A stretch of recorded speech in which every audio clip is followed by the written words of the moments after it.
আগষ্ট মাহত বা সেপ্টেম্বৰ মাহৰ ভিতৰতে আমি 1 লাখৰ সংখ্যা পাৰ কৰিব পাৰিম আৰু লাহেকৈ আমি 1.5 লাখ অভিমুখে আমি আমাৰ যাত্ৰা আৰম্ভ কৰিম। আমাৰ অসম চৰকাৰৰ কৰ্মচাৰীসকলক আমিতো স্বচ্ছ নিযুক্তি দিলোঁ।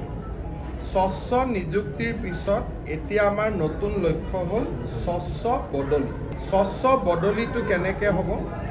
2 অক্টোবৰৰ পৰা এটা আমি পৰ্টেল খুলিম, যি তৃতীয় বৰ্গৰ চতুৰ্থ বৰ্গৰ কৰ্মচাৰীয়ে মিউচুৱেল ইজনে সিজনৰ জায়গাত যাব, সিজনে সিজনৰ জায়গাত যাব।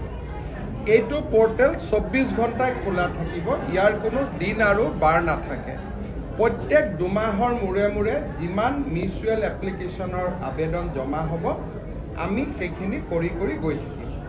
কিছুমানে যদি মিউচুৱেল কৰিব অসুবিধা অলপ ঘূৰাই পেলাই কৰিব লাগে, যে কোনোবা লখিমপুৰৰ পৰা ধেমাজিত যাব, ধেমাজিৰ পৰা তেজপুৰত যাব, তেজপুৰজন আকৌ লখিমপুৰত যাব, অলপ যদি একা বেকা বাটেৰেও যদি মিউচুৱেল হয় আমি সেইটোও এলাউ কৰিম। ইয়াৰ ফলত ট্ৰেন্সফাৰ পোষ্টিঙৰ আৰু কোনো ফাইল ডিপাৰ্টমেণ্টত নাথাকিব।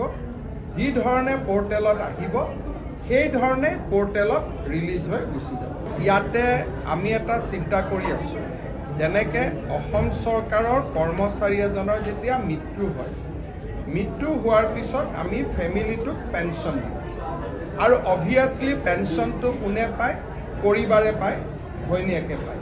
যদি ছোৱালীজনী ডেকা হয় স্বাভাৱিকভাৱে তাইৰ দ্বিতীয় বিবাহ হ'ব আৰু হোৱা উচিত, তাক আমি সমৰ্থনো কৰোঁ। কিন্তু দ্বিতীয় বিবাহ হৈ যোৱাৰ লগে লগে শহুৰ শাহুৰেকৰ ঘৰৰ পৰা ছোৱালীজনীয়ে নতুন শহুৰ শাহুৰেকৰ ঘৰলৈকে গুচি যায়।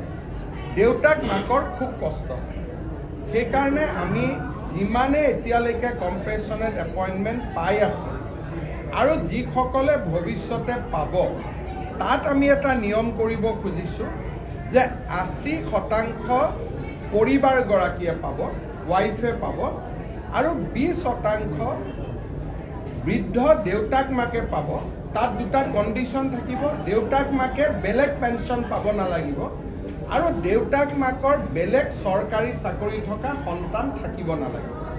এই 2টা কথা হ'লে আমি সেই দেউতাক মাকক আমি 20% আমি পেঞ্চন দিম।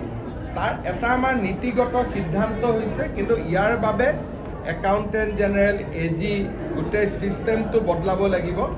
অকণমান 6 মাহ 7 মাহ সময় লাগিব, কিন্তু এই কামটো আমি কৰিবৰ বাবে নীতিগত সিদ্ধান্ত লৈছোঁ। আজিকালি আমাৰ ইঞ্জিনিয়াৰবিলাকে ৰাস্তা